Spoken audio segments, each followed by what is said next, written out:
Hello, everyone. I'm just gonna get the music set up and we can start getting going.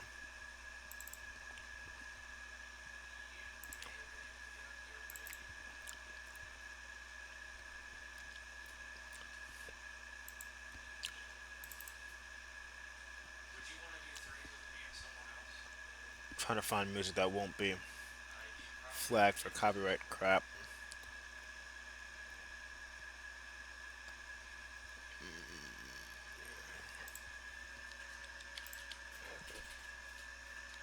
So I have to make a Salt 2 soundtrack. Move.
How's it coming along?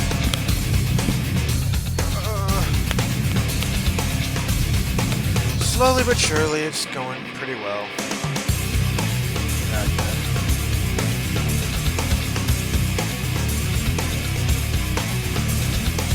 Where are you at with your thought process? Okay. Do I see you're making engine parts now, or?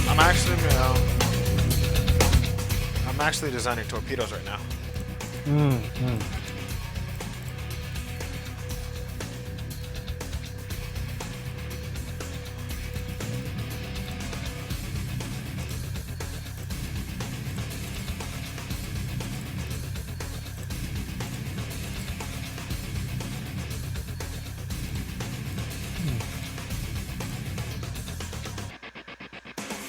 Those are some fat torpedoes.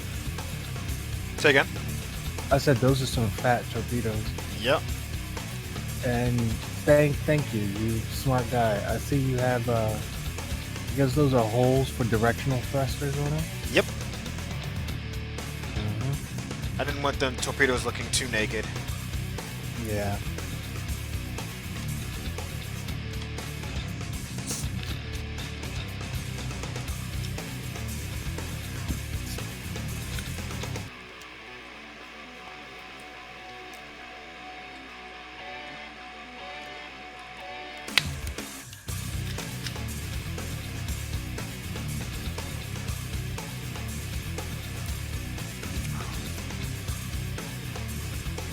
I'll keep the torpedo launcher design basic for right now. Mm-hmm. And we'll see where it goes from there. I think I'll color code these as well.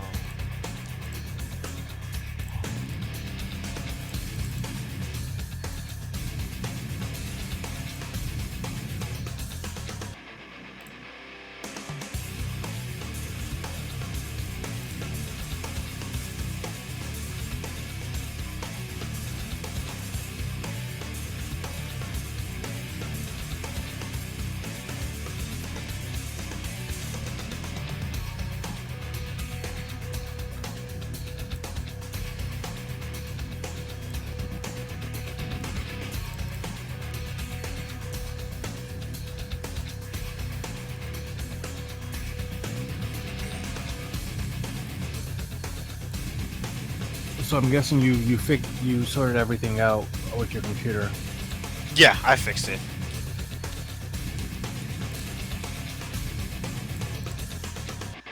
Fucking Microsoft had that update today, so Yeah.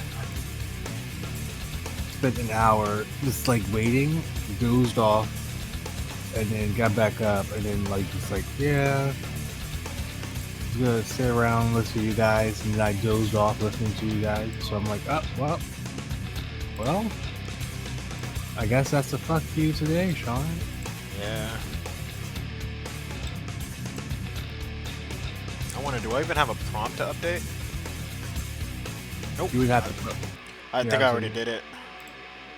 Oh shit! You just reminded me. Just watching this of a there was another book. They had different types of missiles and torpedoes, and one of them that I thought was great was I think it was a play on the laserhead torpedoes, but basically they had sort of like an opening at the beginning of it. And what they would do is, once it got through the shields and it gets to the hull, it would just throw the remaining fuel that it had through the front. Basically be a torch. Oh. Right. So it'll be like just a quick burst. So that way it'll cut into the hull, and it'll go further. Go deeper into the hull. Yeah, that sounds like it put some hurt on the ship. Mm-hmm.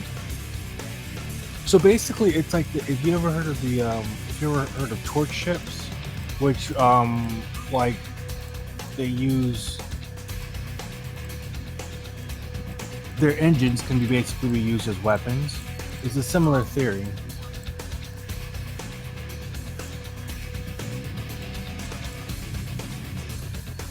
Damn, I wish I can remember what book it was. I feel like it was like Honor Harrington or something. It was a military sci-fi novel, which has this. They have these. It's cool because it's like every book there's progression of technology because of war. So.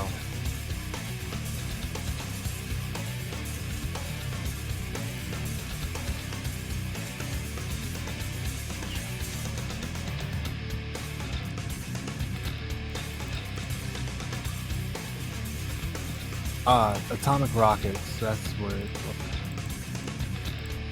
And it was in a Robert Heinlein book of stories. Ships.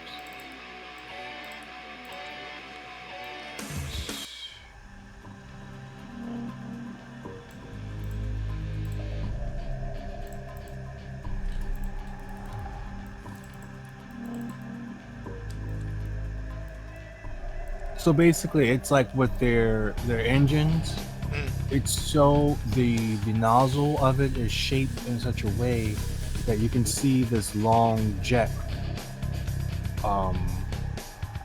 This long jet of particulates coming out of it at the end. That's definitely a unique way of fighting, but it requires you to get up close, and that puts you at risk, though. Yeah, because here's the thing. So that's why it's like, I guess early in the way they wrote it is early in the days of sci-fi or what have you. That engine could also be used as a weapon, like a last resort weapon. Okay. So if an enemy get up close to you, you basically point your ass to them, which is it's a double-edged sword because they'll be able to blow up your own engines. Yeah. Point your ass to it and just light that shit up, full thrust. That trail, I guess you will, or that bloom could extend out so far and damage whatever's in that path. A similar tactic was used in Eve Machinima called what is it called? Crimson Skies? Not Crimson Sky. It was oh my goodness, what's the name of it? Oh my god. Clear Skies. Clear Skies, yes. Yeah, there we go. They called it hot dogging. Damn, that was a good fucking machinima, by the way. It was. I really, really liked it. See, yeah, it's as a side note, such a frightful amount of thrust power in your spacecraft exhaust could do severe damage to anything it hosts. One would almost say weapons grade level damage. It was actually in a novel, the Kinzidi War. Basically, it was here you go. So if your torch ship's exhaust is pumping out a few terawatts, it might occur to you that your enemy would be real unhappy if you hose them with your tail flame. From a Larry Niven short story called The Warriors. Basically, you use your weapon reaction drive's efficiency as a weapon, as in direct proportion to its efficiency as a drive.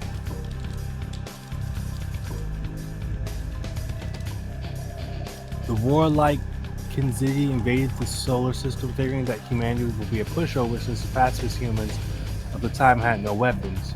Humans showed the Kizin the error of their ways by annihilating Kinzidi ships with laser arrays used for solar sails, multi-million degree fusion exhausts, and photon drives that were basically titanic lasers.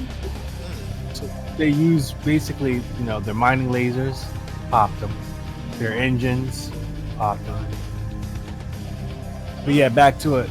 That's what I was thinking. So imagine you can use, like, you had that shaped where it's just like a little oil in there, fuel or whatever, reaction or whatever. You can just do a quick burst and burn into the hull of a ship to burrow into it.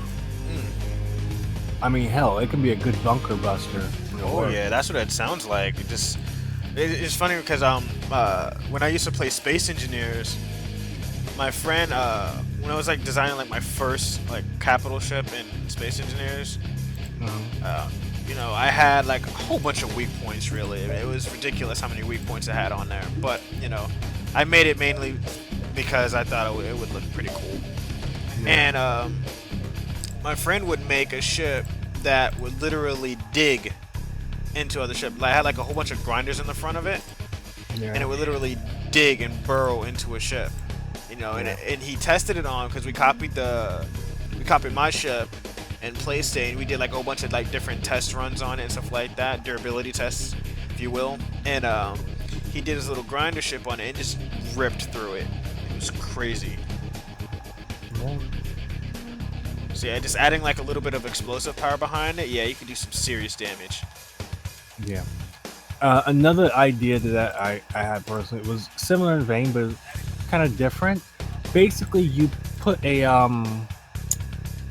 you create a pointed edge for a missile, so that way it literally, like when it hits, instead of necessarily digging, it kind of attach, like, think of like a bee's sting, right? Right. It'll poke you, and that stinger will hang inside of you. Mm. Yeah.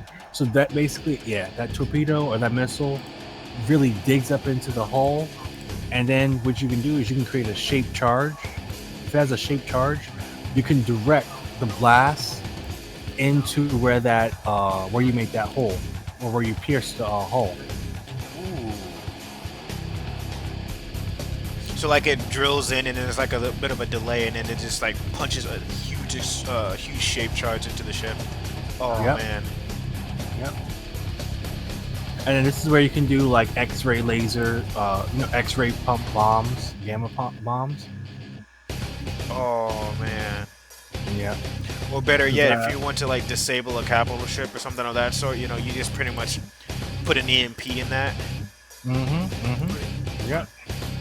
Because with an EMP, because the thing with EMPs is they necessarily work. They work better once they're close to the target. Right. So if that missile doesn't necessarily blow up, it attaches itself to the hull and fires that EMP. It can propagate along the hull and take out whatever you fucking have. Right. I mean, that's why I like. That's why I think everyone uses ion, cannons for disabling ships. Yep. And in a lot of sci-fi, I that's it's a good way. But also, come to find out, electron particle beams can do a couple different things. It can basically short out the target system, and it can pretty much heat up the area around what it's fire, and people can burn and die and shit. Ooh. I mean, Now that I think about it, do you think that there's probably going to be like how like the Geneva Convention and like different bills and acts that are passed by the UN that protect against like certain weaponry to be used in a time of war? So like certain chemical weapons like flamethrowers, stuff like that can't be used in war because they're deemed inhumane. I wonder if there's going to be like different bills and acts that or laws that prevent us from using certain weaponry like electron beams, because I mean, if it can do like multiple things, so it's just like it's inhumane because not only does it just like it's effective in disabling electronics, but it's like, I guess it's like torture to humans in a sense. So oh no, definitely. I think there's going to be some sort of kind of like, you can't use this. You can't use this type of weapon or use this in space, and if a ship surrenders, then you have to. Yeah. Definitely. I definitely think that they're going to be very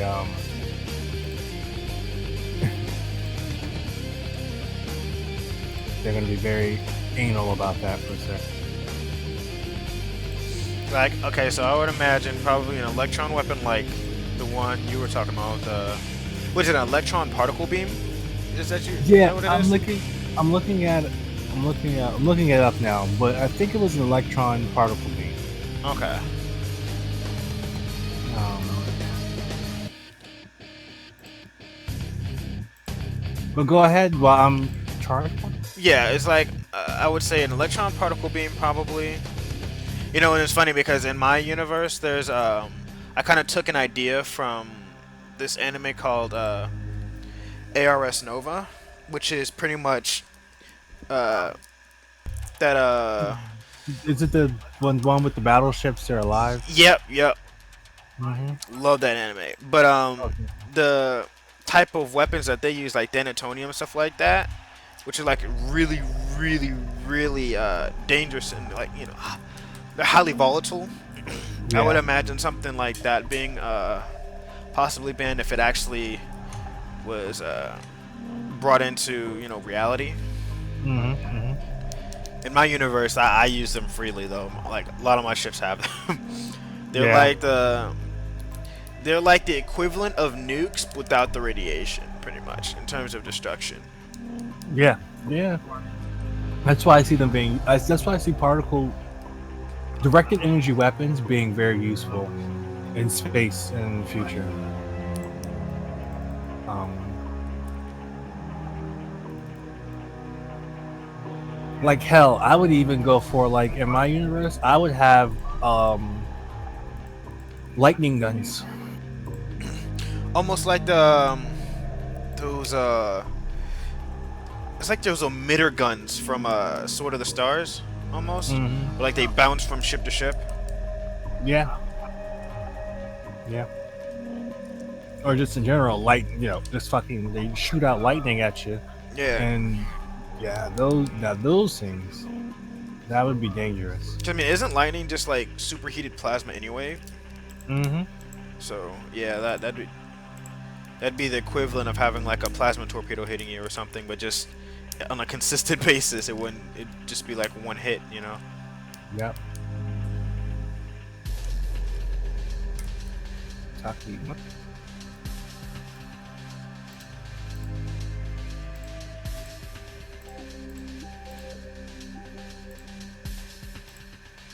Yeah, I'm trying to. I remember electron gun. Yeah, I'm trying to remember exactly where I found it, but it was some pretty dank, like reading where it's just like, yeah, there's different types of particle beams. You have neutral particle beams, proton beams, and other shit like that. And I'm just like, Uh, oh. There's different types of particle beams, which can be used for different types of uh, purposes, whether it's for weaponizing or for mining, you know. And this is why I use particle beams instead of we'll call them particle beams instead of lasers, uh, because particle beams you can accelerate up to a certain point, and this is how you can get things like phasers or those types of beams that kind of travel slower than light right. that are not necessarily they're not lasers, and you can see them. Because with particle beams, you can actually change the color of the particles if you wish, Uh, or if they have their own color or whatever, and you can actually kind of see them doing their thing. So if you remember the Ori and any Stargate battle scene mhm. where their beams seem to travel slow, Yeah. yeah, particle beams. Versus lasers, yeah, you can't see them. Exactly, yeah. Which I still use lasers for, as I said, for what's it called, flak defense and stuff. But it was just I was sitting there thinking, how can I use like at least touch on real science? Yeah. Fuck, was it? Yeah, particle beams that work.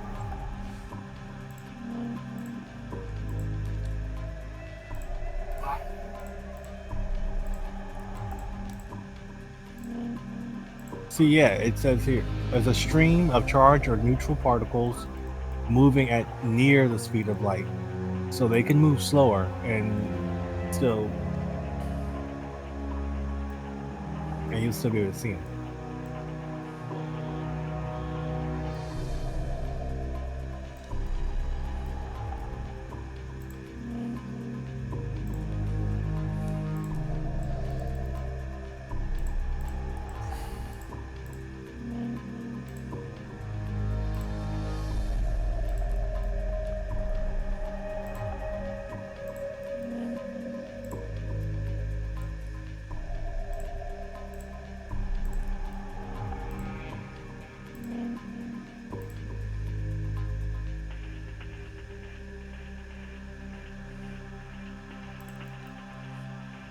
Electro lasers.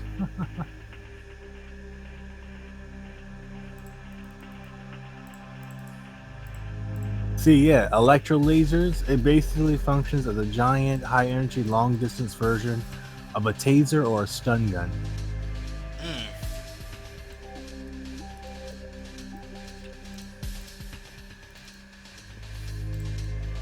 Then you have microwave weapons, like these are pretty cool. The microwave weapons, because I'm like, these are different ways in which you can kind of like get around the whole EMP in space or whatnot. You know.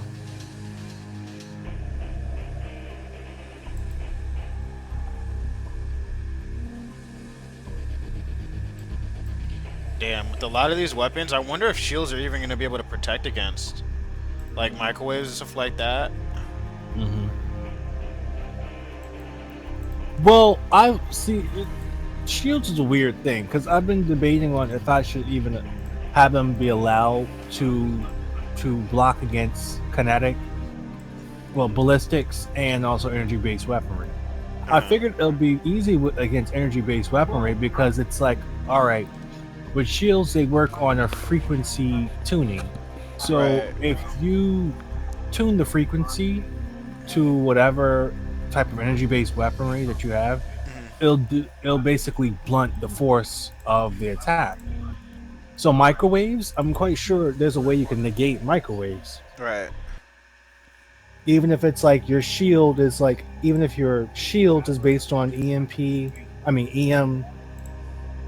fluctuations or whatever, if you change the frequency of it, it'll send out like a negation wave that'll cause microwaves to be, not as effective. Okay.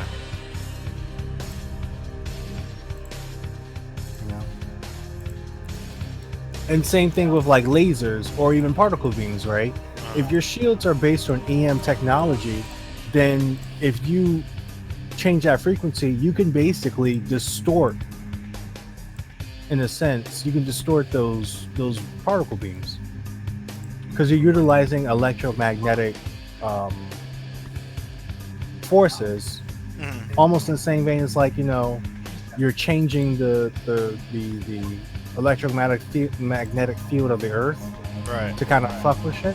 Yeah, you're actively changing the field, generating this field of magnetism, and that way you can sort of deflect or blunt the force of those weapons. So they wouldn't necessarily block out ballistic weaponry and stuff like that. That's what I'm thinking. Because if you have flat, well, right, that would make sense. If you have like flat, differing layers of flat turrets and even missiles, then yeah, that's what you use to stop ballistics. Though one could almost argue too, if you're utilizing, once again, the shields can still affect ballistics, right? If they're using EM technology, so maybe you can kind of screw up with the systems of ballistics. Okay. Because I'm quite sure, and like say in the future, there may be smart ballistics. I'm quite sure we're doing that already now, to where even if after you shoot a bullet, it can still kind of have some degree of turning Mhm. or figuring its direction or whatever. Right, right. Yeah. So then you can probably affect that by, once it hits your shield, it's kind of like it fizzes out and it doesn't know where to go. Mhm. So its path that it was originally taken is now um, affected, and it may veer off. Therefore, lessening the damage that you would have gotten if you didn't have the shields. Okay. And what about like ballistics, like rail guns or like magnet accelerator cannons, where like they're accelerating them to a certain like speed, Hmm. and your shields won't be able to necessarily stop that kind of power or like disrupt it in any way. Yeah. That's what I was thinking, because when I think of like ballistics and projectile weapons, I'm like, okay, so I want to hit my target and I want to hit it like fast and hit it hard. So I'm Hmm. probably gonna want to accelerate my round to as fast as possible so I can hit it. And even with shields, like if their shields can protect against something like that, like Yeah. in Halo, they they talked about like certain like mag guns whenever they hit a target. Like even if there was shielded, if it hit it like I think hard enough or fast enough, like the ship itself would Yeah. vaporize still. Yeah. I was just reading about that where even if you accelerated a particle, or in this case a projectile, up to a certain point, it would be hard to deflect against it. Yeah. Um, and I think if I was utilizing the version of the shields I'm talking about, yeah, you would kind of be in a run against that. I'm sure you could probably affect it if you were you once again, you could probably deflect the shot utilizing shields that were based on electromagnetic waves and frequencies. Hmm. Because you can, once again, if you that's the thing, even if you can get the shell to wobble, right? Hmm. It'll be on its trajectory. It'll be less effective than if it was to not have any type of to be affected out of any outside influence. Right. I just But like, realized that I had the wrong screen up for a while. I've been working on the battleship. I've added the torpedo launchers to the uh, battleship, and I we're still forgot to watching switch the the torpedo. screen. Yep, still watching that torpedo. God damn it. But actually, no, I think that would actually work because I'm thinking now about some systems that are in place that I've been reading about in the military that kind of they're trying to use to deflect against ballistic weaponry, Uh, like that active energy shielding that they have for tanks against RPGs and I think other type ballistics. yeah, yeah. Yeah, and you probably know more than me, but I can't tell you exactly how it works. But I'm quite sure it uses a similar idea of affecting the trajectory. Because if you can affect the trajectory and make it wobble, Yeah, then it's not in a position to directly pierce you per se. yeah, exactly. I'm pretty sure the army has tanks that almost like in Battlefield. I don't know if you played that Battlefield 4, but Yeah. one of the tank's abilities that you can unlock is, I think it's like active protection or something like that, where it literally, I imagine it just projects a field around the tank that pretty much like eliminates the warheads of like any like explosive projectile that comes in. Mm-hmm. So like tank shells, like rockets, missiles, anything, like it'll just explode before it touches the tank. Yeah. And see, that's once again like shields. Interesting enough, shields don't have to be like this solid eggshell around your ship um that stops what's it called, ballistics. You can do things like that where it sends out this sort of frequency that actively detonates the the warhead. Mm-hmm. and you can still get sort of like, our shields are down to 50% or whatnot, if Mm-hmm. you're if it because it's going to take energy to do that. So Right, if you're right. constantly sending out missiles and whatnot, you can have it to where, yeah, Captain, port side shield down to 50%, Mm-hmm. because hell, they keep overloading the capacitors. Right, right. It'll be a little bit harder with, say, railgun shells. Once again, if your shield can change the trajectory just a little bit, it'll be enough to um it'll be enough to kind of decrease the damage done. Because it's like a bullet. Like, imagine I'm quite sure the shells are going to be shaped into that of a bullet, because Mm-hmm. maximum effective pierce. So if you can get it to where it starts to wobble and then like sort of spin out of control on its trajectory, Mm-hmm. if that shell hits your ship and it's hitting it from a side, that's vastly less damage than if it was to hit you, front face, piercing you. Right, right.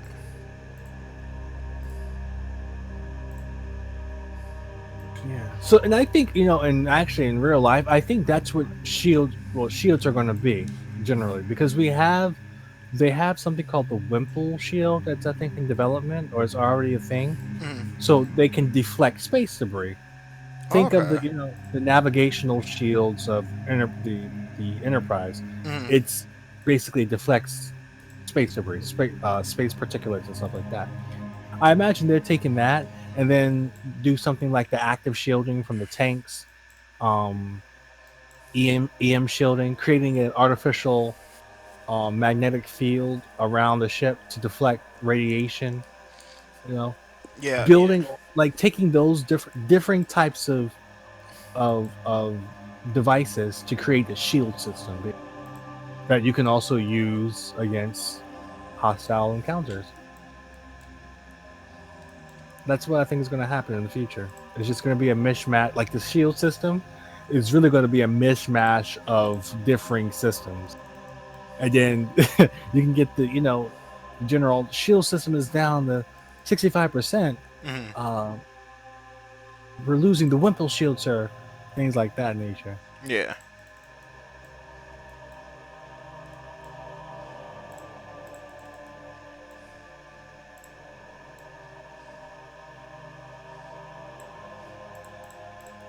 So yeah, that's why I personally been debating on how I should do shields, because I'm like, I already have flak screens and throwing in decoys and counter missiles and stuff like that. Mm-hmm.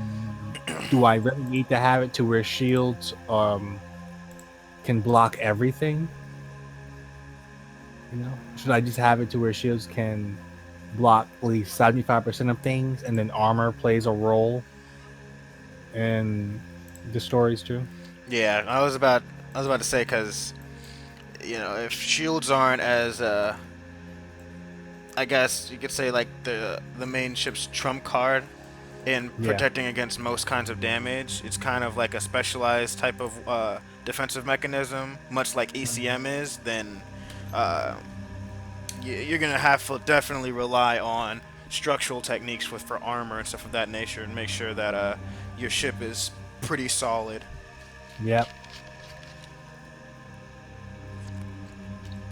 So now it's funny because now I'm reminded of fucking this new Star Trek films, Hmm. and how their shield they really didn't have shields. Yeah, they really didn't. They always said, raise shield, stuff like that. But I mean, like, whenever anything hit the Enterprise, it looked like it was like it went right through the shields if they even had them on. Yep. Excuse me. That's what I'm thinking. That's why I'm thinking in this case it would work perfectly, right? It's like shields weren't meant to stop ballistic weaponry, but they can like sort of influence them in a way, so Right. they're not as effective.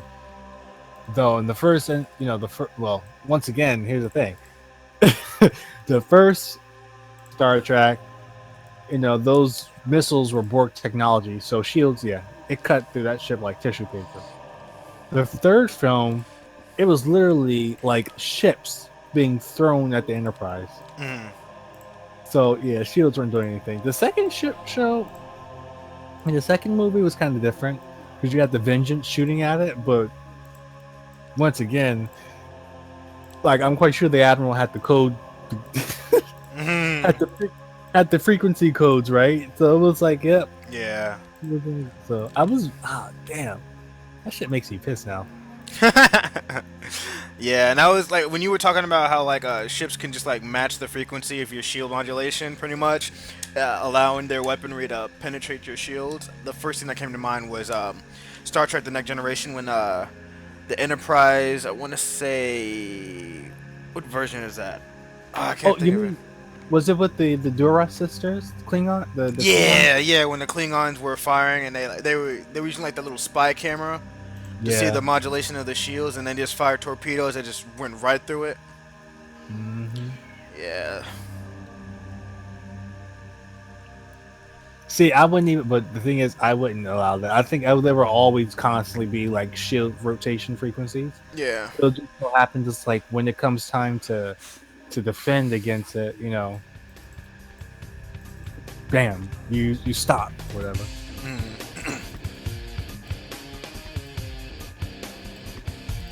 Though there was another story that worked interesting with shields, and basically when you put up shields, nothing could get in or out, including heat. So if you kept the shields up for long enough and you're getting bombarded, the inside of that shell is going to get hot, Ooh. and then it's going to get hot, and it's also you also had to you had to pull in your sensors in a sense a little bit so they wouldn't get chomped off by the shield array, and eventually you had to radiate your heat. Oh, that's almost like in ARS Nova 2. And it was funny because the way that they had like their I guess they call it their Klein field or their shielding. What would happen is it would pretty much absorb energy, the kinetic energy from whatever weapons that were thrown at them. So whether it be missiles, their energy cannon, stuff like that, and it would go from 0 to 100. And like in order for the shields to be restored, they had to release the energy that was absorbed. So that's very similar. So basically, there's always an offset to the technology. To the Yeah. tech. Especially with a catch-all in the sense of like with shields, I think the shield that is probably the most prominent in defending the ship, like permanently without very little drawbacks, is the Gundam 00, the GN field. It's been a while since I've seen that. So like the GN field is like, okay, so you know how like the GN drives for Gundam 00 is pretty much the propulsion system. It feeds their weapons. Yeah. And it can also provide a shield. So their mothership in the second season, they pretty much actually I think in the first season they had it too, but yeah, this the first season they had it, but their mothership wasn't really it wasn't made for combat in the first season because they didn't think they would need it because they didn't think they were going to get portrayed in the season. But in the second season, they went ahead and they made some major upgrades to the mothership, the Ptolemaios, and the GN field pretty much protected against projectiles, energy weapons, pretty much you name it that it protected against until they had anti-particle weapons. Yeah. Which so like their torpedoes that were like I guess anti-ship torpedoes. They had like I guess anti-particle properties, so it allowed them to push through the GN field. Gotcha. But I mean, in terms of like realism, like unless we can find a particle or something of that sort that could provide those kind of attributes without having any drawbacks, and allow weapons to be fired from within it, that is probably the likelihood of that ever happening is very slim to null.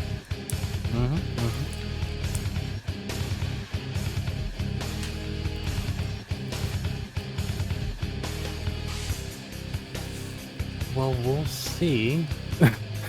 Yeah. We'll see.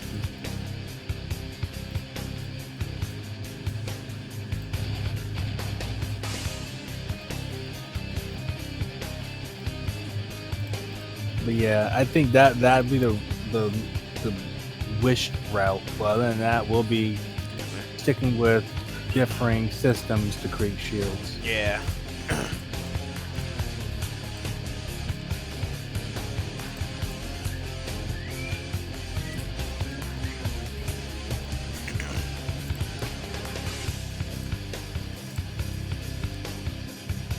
But in general, like I'm just going back now. But in general, like um,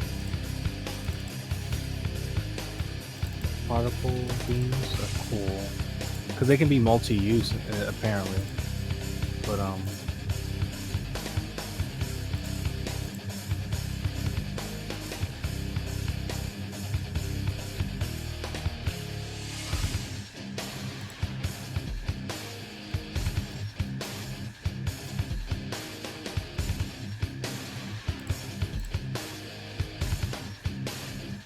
yeah, some of them, like the United States, is using it, trying to use it as an anti-ballistic missile defense.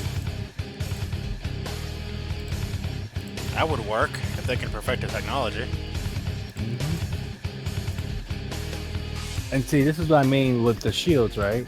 Because particle beams use an electromagnetic field to accelerate and direct charged particles along a predetermined path. An electrostatic lens and electric static lens to focus these streams of collision. Now, if you're utilizing, EM fields for your shields, then you can, of course, intents and purposes, deflect the attack. Though eventually it will drain your shields. Yeah. So if you can, if you use particle beams to drain out the shields, that way the more you drain the shields, the more effective your ballistic weaponry will be. Yeah.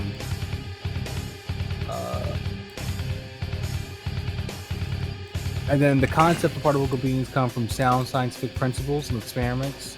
One effective process to cause damage to or destroy a target is to simply overheat it until it no longer becomes operational. Until it's no longer operational. Sounds about right.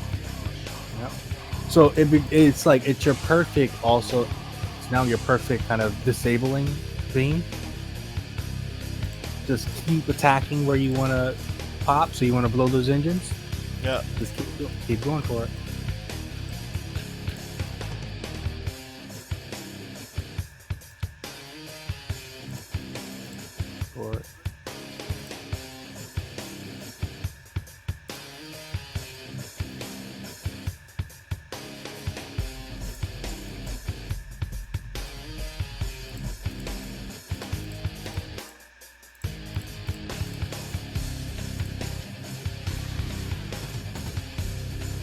Oh, what cap?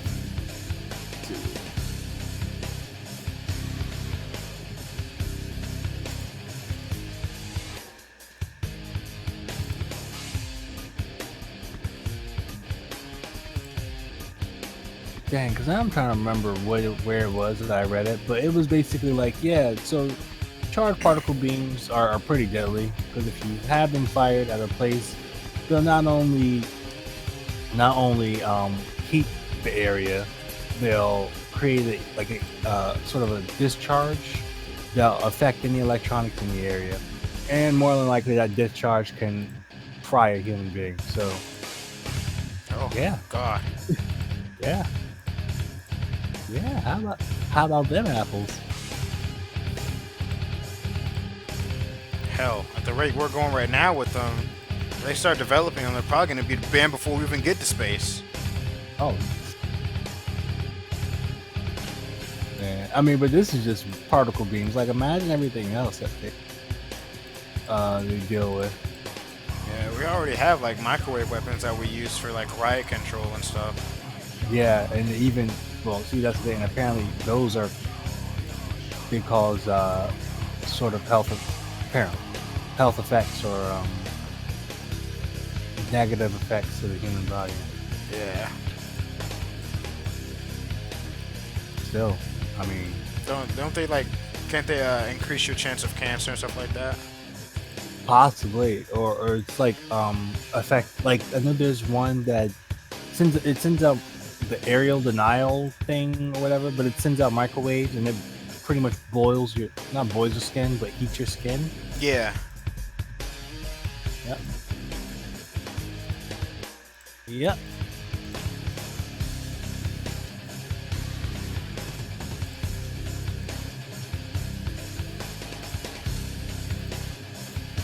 Which would be once again, it's interesting. They're interesting though because it's like these weapons you could probably use in space with less of interference from say planets. Because you know the atmosphere kind of especially with beam weaponry, the atmosphere pretty much decreases the efficiency of them. So use them in space. Oh man, they'll keep going until you tell them to stop. Yeah.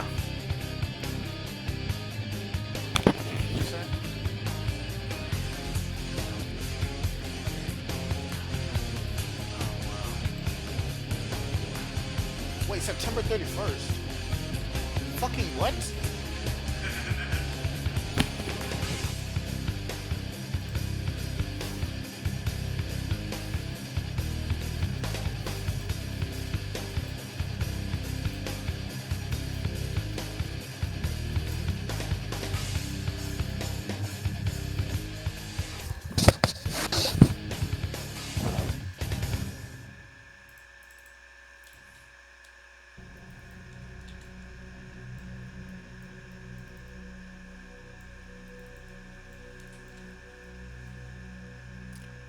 Oh, what the hell happened?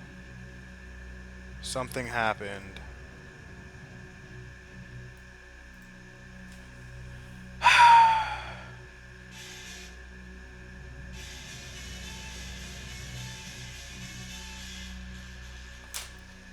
Oh my goodness. What happened? What happened? What happened?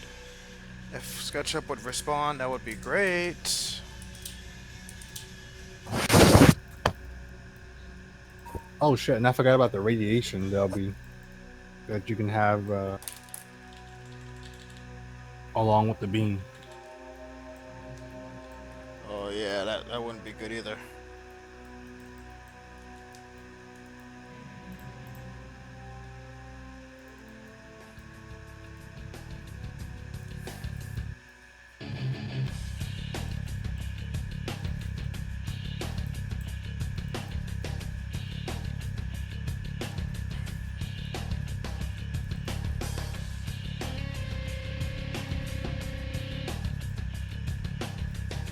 You're gonna have doors on those launchers. Um, for the torpedo launchers, I may. Those are just like kind of proof of concept type of deals right now, so I don't know if I'm gonna keep them the way they are. But you know what I'm talking about, right? Unlike how in subs they have those. Yeah, Flaps. so almost like these, almost like the VLS ones. Yeah.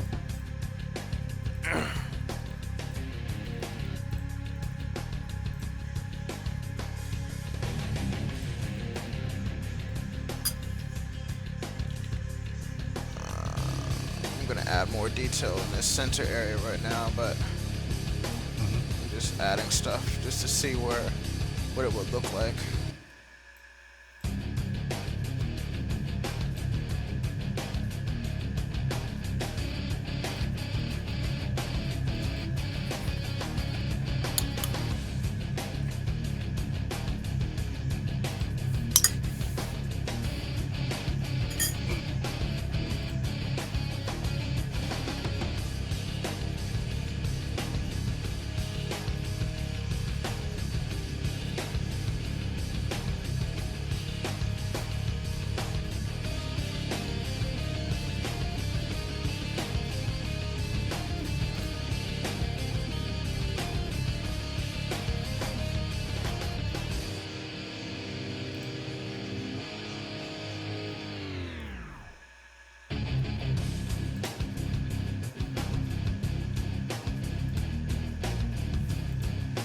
So apparently, United Nations just announced its first ever space mission. 2018. I didn't see the date, but I mean I just saw the article being listed. Yeah. It's actually their mission is talking to be launched around 2021. Yeah. Yeah. That's right. Yeah. But the thing is, they need the funding and monies. Yeah, a lot of people are kind of pissed off in the comments because they're just like, the UN has enough money to spend for missions to space, but they can't help refugees anywhere. Well, they got a point. Yeah, it's a big one right there. I have to agree with them on that. This is the only situation where I agree, like something completely off topic can actually relate to going to space. Yeah. True.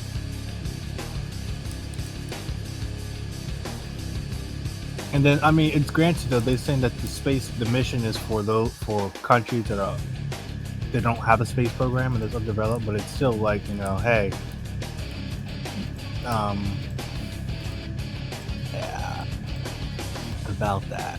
Yeah, like United Nations needs to be focused on a little bit more important topics related to Earth before you start going into space. True. As much as I would like a Halo United Nations Space Command, fix some of the problems here first. Like True. maybe enforcing some of like the doctrines and laws that you guys have approved on. You know. Yeah, that would be nice. Because like I remember taking my I think it was the World Since 1945 class. It was like a history class, and we did like a specific portion on the UN, and the UN literally has like a set of laws, like humane laws for that matter, like that pretty much, follow. Can't think of the guy's name, but I think it was Darwin, I want to say. I'm probably wrong, but pretty much, everyone has a right to be like this, to do this, this, and this. Everyone has like a right to, to live, to have food, stuff like that, blah, blah, blah, blah. And that sounds like Locke, but yeah, I may have the wrong person. But I mean, if someone knows, who I'm talking about, then they'll make the connection. But going back to the topic, though, the fact that the UN has signed off on all of these laws and all of these, like, pretty much unifying the world type of mentality, they don't follow any of that shit for the most part. Like, there's still people starving and they don't do anything about it, And there's a whole bunch of inhumane stuff that's going on that, the UN just won't do. Won't do anything to help. Yeah.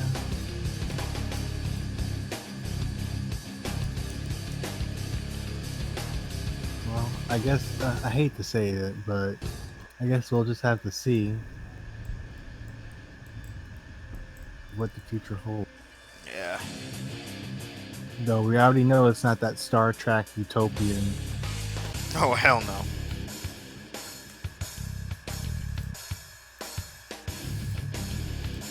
I think one of the main problems with Star Trek is that they're too peaceful. Well, technically they're a communistic society if you really think about it. So that doesn't roll. Yeah. Because like think about it. Because the Ferengi were the capitalists. Post-scarcity world of Star Trek with the Federation, they were borderline, pretty much communists. Everyone gets equal share, and there's no credits or anything, and right. So, but then again, I also don't see us going to this Drudge type world apocalypse of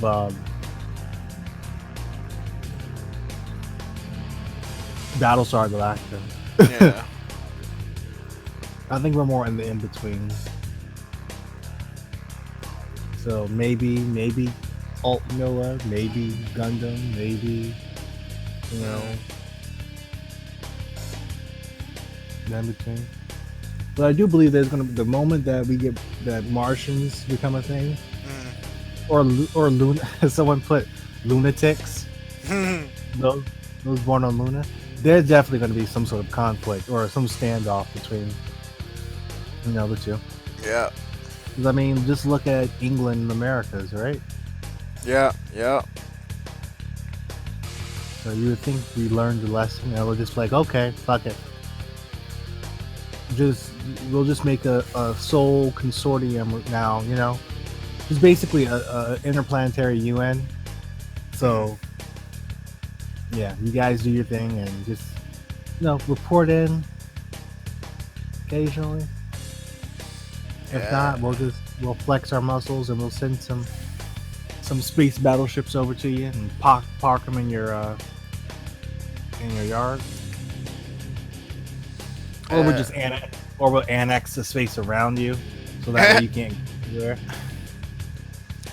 As soon as we go to Mars and we start finding minerals and materials, stuff like that aren't on Earth that are extremely valuable, and then we start trying to capitalize on it. I think that's where corporate warfare is going to come into play, and I think that's when the whole separation of corporations from the government will really happen. Because if the corporations find out there's money to be made over there, they're going to probably quickly utilize the government, their politicians to get what they want, to make some laws to say, hey, they can have full control over it. They're going to throw it by the wayside, and the government is going to be pissed, and they're like, oh yeah, no, this is it. Send out the fleet. We're taking it back. So you definitely have corporate warfare going on. Yeah, if not, then it's just going to be much like how it is today, where, granted, no one's going to admit it, but damn well, like the oil company and stuff of that nature pretty much have all governments on the payroll. Pretty much at their will, yeah, so it's going to be like that, where the governments are like, they just, in the favor of the corporations that are controlling all the resources. Yep. Yep.